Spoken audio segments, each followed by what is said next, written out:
Okay, this is a follow-up video.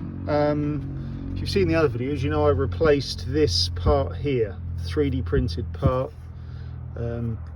basically glued it on with some industrial white mastic, temperature heat proof stuff. It's been on here for a while now, it's well over a month, possibly even a couple of months now. It's been sort of heated up and cooled down so many times now, so I think it's a good time to check this now and see if we have any problems. Now I've already undone the screws here, here, here and here, and the idea is you can just do this. Look. You can move this out of the way like so, push that to there, do the same this side, so when you less chance of breaking it. See, just do that, move that there, and do that. That gives us the room we need to slide this off. I've got to unplug these things, so unplug your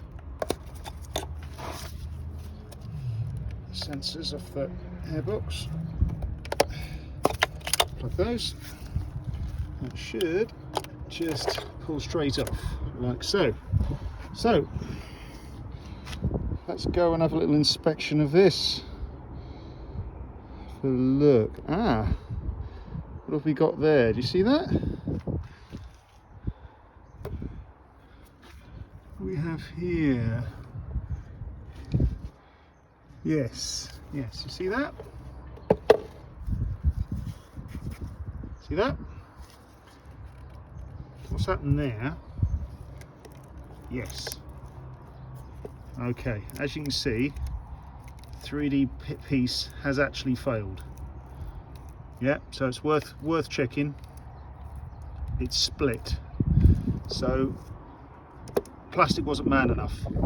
So what I'm going to do is get another one printed with some more robust plastic,